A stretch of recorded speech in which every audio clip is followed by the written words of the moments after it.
Hello दोस्तों, कैसे हैं आप सभी लोग। उम्मीद करते हैं अच्छे होंगे। तो आइए आप लोगों के लेकर आ गए हैं फिजिक्स का चैप्टर नंबर 6। चैप्टर का नाम रहेगा work energy and power. Work energy and power. इससे पहले हम लोग इससे पहले हम लोग 5 चैप्टर का क्वेश्चन आंसर कर चुके हैं। आज हम लोग करने वाले हैं chapter 6 work energy and power. तो चलिए आज करेंगे वर्क एनर्जी और पावर का क्वेश्चन आंसर। बिना देर किए हुए चलते हैं सीधा क्वेश्चन पर। आइए दोस्तों,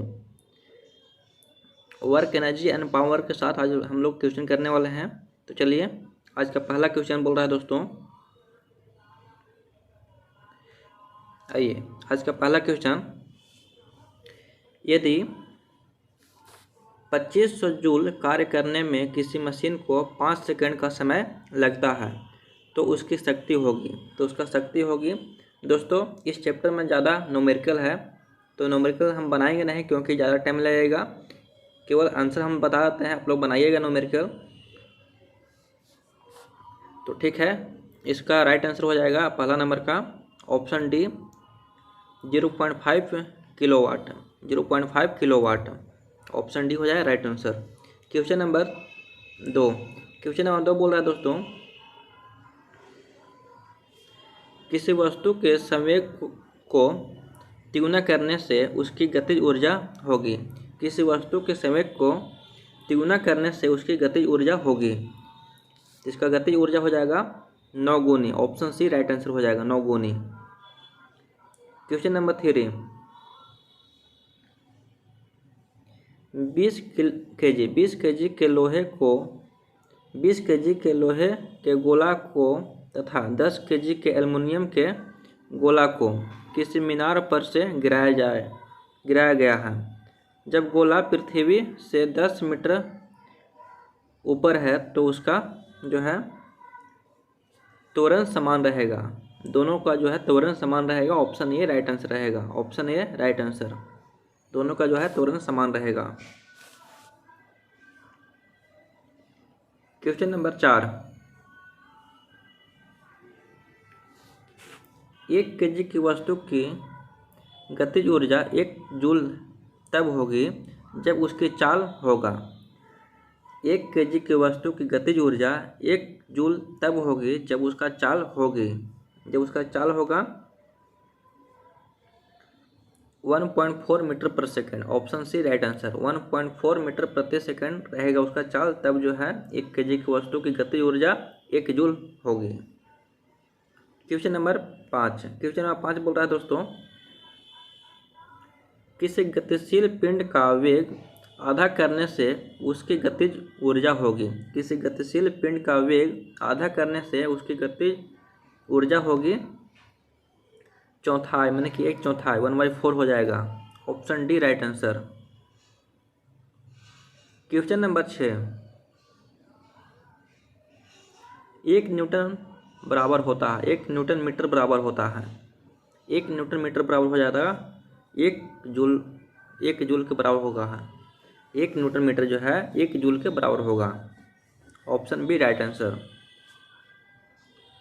क्वेश्चन नंबर 7, संपीड़ित कमानी में संधारित ऊर्जा। संपीड़ित कमानी का मतलब हो गया कंप्रेस्ड स्प्रिंग।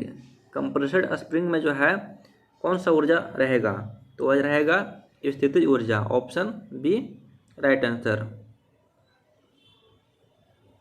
क्वेश्चन नंबर 8,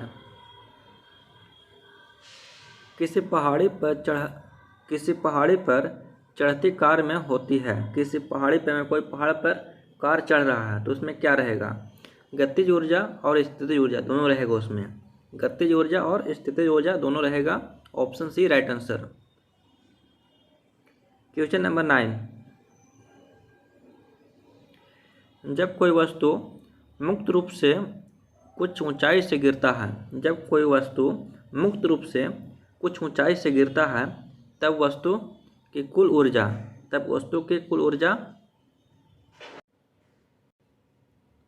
अपरिवर्तित रहती है।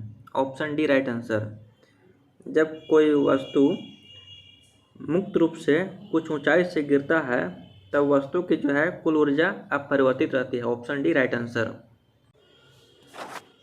क्वेश्चन नंबर 10 दोस्तों, जब किसी वस्तु को ऊपर की ओर फेंका जाता है तब वह जैसे जैसे ऊपर की ओर जाती है तो जो है उसका गतिज ऊर्जा कम होगा और स्थितिज ऊर्जा बढ़ेगा, उसमें गतिज ऊर्जा कम होगा। तो ऑप्शन ए राइट आंसर हो जाएगा, उसकी गतिज ऊर्जा में कमी आएगी। Option A right answer. Question number 11, question number 11 बोल रहा है, ऊपर से नीचे की ओर गिरते पिंड में कौन सी ऊर्जा होती है? ऊपर से नीचे की ओर गिरते पिंड में कौन सी ऊर्जा होती है? इसमें होती है गतिज ऊर्जा और स्थितिज ऊर्जा दोनों। Option C right answer. Question number 12, ऊर्ध्वाधर नीचे की ओर गिरने के क्रम में किसी पिंड के ऊर्जा का रूपांतरण होता है?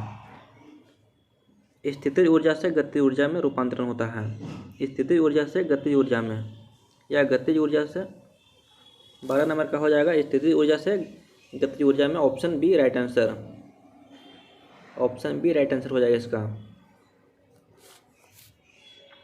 क्वेश्चन नंबर 13, क्वेश्चन नंबर 13 बोल रहा है, जब पृथ्वी की तल से किसी वस्तु की ऊर्जा दुगनी कर दी जाए, जब पृथ्वी के तल से किसी वस्तु की ऊर्जा दुगनी कर दी जाए तो उसकी स्थितिज ऊर्जा होगी, उसकी स्थितिज ऊर्जा होगी कितना? दुगनी। ऑप्शन सी राइट आंसर हो जाएगा, दुगनी हो जाएगी। दोस्तों यहाँ पे थोड़ा सा टाइपिंग मिस्टेक है, ऊर्जा के जगह पर यहाँ पे आप लोग कर लीजिएगा ऊंचाई, ऊंचाई, ऊंचाई कर लीजिएगा, यहाँ पे ऊंचाई है। यहाँ पे बोल रहा है कि 13 नंबर में, जब पृथ्वी की तल से किसी वस्तु की ऊंचाई, ऊंचाई यानी कि दुगना कर दी जाए तो उसकी स्थितिज ऊर्जा दुगनी हो जाएगी। Option C right answer. Question number 14,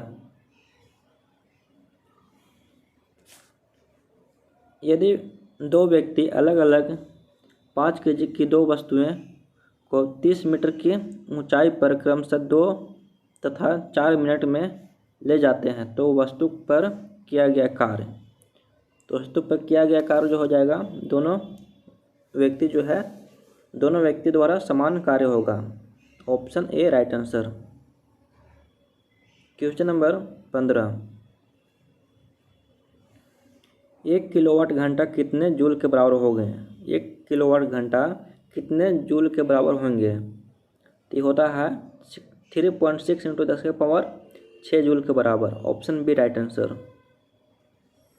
question number 16,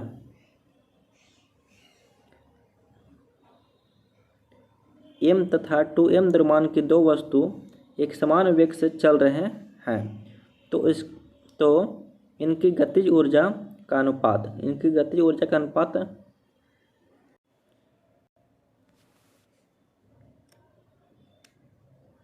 इनकी गतिज ऊर्जा का अनुपात हो जाएगा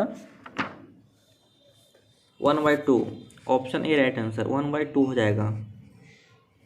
क्वेश्चन नंबर 17, 1 ग्राम द्रव्यमान ऊर्जा के तुल्य है। 1 ग्राम द्रव्यमान डैश ऊर्जा के तुल्य है, ठीक हो जाएगा 9 × 10⁻13 जूल के बराबर। Option A right answer. 1 ग्राम द्रव्यमान जो है 9 × 10⁻13 जूल ऊर्जा के तुल्य है। क्वेश्चन नंबर 18, क्वेश्चन 18 बोल रहा है दोस्तों,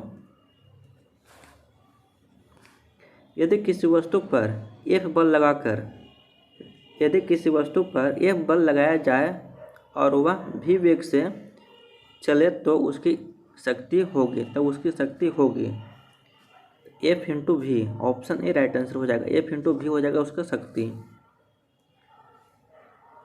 क्वेश्चन नंबर 19, घर्षण बल द्वारा किया गया कार्य सदा होता है। घर्षण बल द्वारा किया गया कार्य सदा होता है।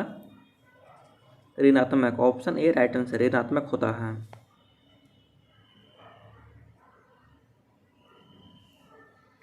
क्वेश्चन नंबर 20, वृत्तीय पथ पर घूमते हुए वस्तु के विस्थापन में अभिकेंद्री बल द्वारा किया गया कार्य होगा। अभिकेंद्री बल द्वारा किया गया कार्य होगा शून्य। ऑप्शन सी राइट आंसर, शून्य होगा।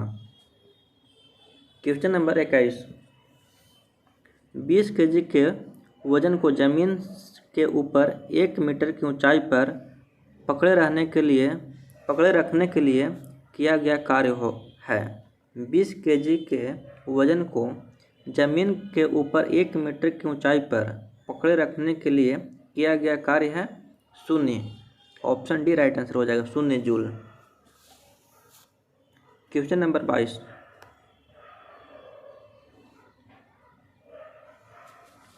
एक व्यक्ति एक दीवार को धक्का देता है पर उसे विस्थापित करने में असफल रहता है तो वह करता है कोई कार्य नहीं। ऑप्शन ए राइट आंसर, कोई कार्य नहीं करता है। जब तक कोई वस्तु विस्थापित नहीं होता है तब तक कार्य नहीं माना जाता है, कोई कार्य नहीं किया जाएगा। Option A right answer. Question number 23, सूर्य की ऊर्जा उत्पन्न होती है। सूर्य की ऊर्जा उत्पन्न होती है नाभिकीय संलयन द्वारा। Option B right answer. Question number 24,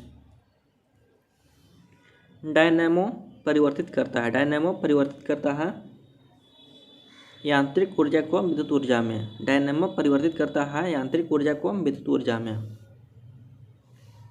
question number 25, प्रकाश वोल्टेज सेल के प्रयोग से सौर ऊर्जा का रूपांतरण करने से निम्न में से किसका उत्पादन होता है? इसका विद्युत ऊर्जा का उत्पादन होता है। ऑप्शन बी राइट आंसर, विद्युत ऊर्जा का रूपांतरण होता है। क्वेश्चन नंबर 26, जब हम रबड़ के गद्दे वाले सीट पर बैठते हैं या गद्दे पर लेटते हैं तो उसका आकार परिवर्तित होता है। उसका आकार जो है परिवर्तित हो जाता है, ऐसे पदार्थ में पाया जाता है। तो ऐसे पदार्थ में पाया जाता है क्या? स्थितिज ऊर्जा। ऑप्शन बी राइट आंसर, स्थितिज ऊर्जा उसमें पाया जाता है। क्वेश्चन नंबर 27, निम्नलिखित में से किसमें गतिज ऊर्जा नहीं है? निम्नलिखित में से किसमें गतिज ऊर्जा नहीं है? तो चलते हुए गोले में गतिज ऊर्जा है, बहता हुआ पानी में गतिज ऊर्जा है, खींचा हुआ धनुष में स्थितिज ऊर्जा है। ऑप्शन डी राइट आंसर, इसमें गतिज ऊर्जा नहीं है। क्वेश्चन नंबर 28, जब एक चल वस्तु की गति दुगनी हो जाती है तो उसकी गतिज ऊर्जा जो है चौगुनी हो जाती है। Option B right answer. Question number 29, सीढ़ी पर चढ़ने में अधिक ऊर्जा खर्च होती है क्योंकि? सीढ़ी पर चढ़ने में अधिक ऊर्जा खर्च होती है क्योंकि व्यक्ति गुरुत्व के विरुद्ध कार्य करता है। Option B right answer. Question number 30, निम्नलिखित में से कौन सा नियम इस कथन को वैध ठहराता है कि द्रव का न तो सृजन किया जा सकता है न ही विनाश? यह नियम जो है द्रव्यमान संरक्षण का नियम कहलाता है। Option C right answer. Question number 31, एक कण का द्रव्यमान m तथा संवेग p है, इसकी गतिज ऊर्जा होगी। एक कण का द्रव्यमान m तथा संवेग p है तो उसकी गतिज ऊर्जा p²/2m हो जाएगा। Option D right answer. Question number 32, स्वचालित कलाई घड़ियों में ऊर्जा मिलती है। तो स्वचालित कलाई घड़ियों में जो ऊर्जा मिलती है हमारे हाथ के विभिन्न संचालक से। Option D right answer. चलिए दोस्तों, मिलते हैं अगले चैप्टर के साथ। चैप्टर 7 की में जो है चैप्टर 7 का क्वेश्चन करेंगे अगले वीडियो में। तो मिलते हैं अगले चैप्टर के साथ। थैंक यू दोस्तों, वीडियो देखने के लिए बहुत बहुत धन्यवाद।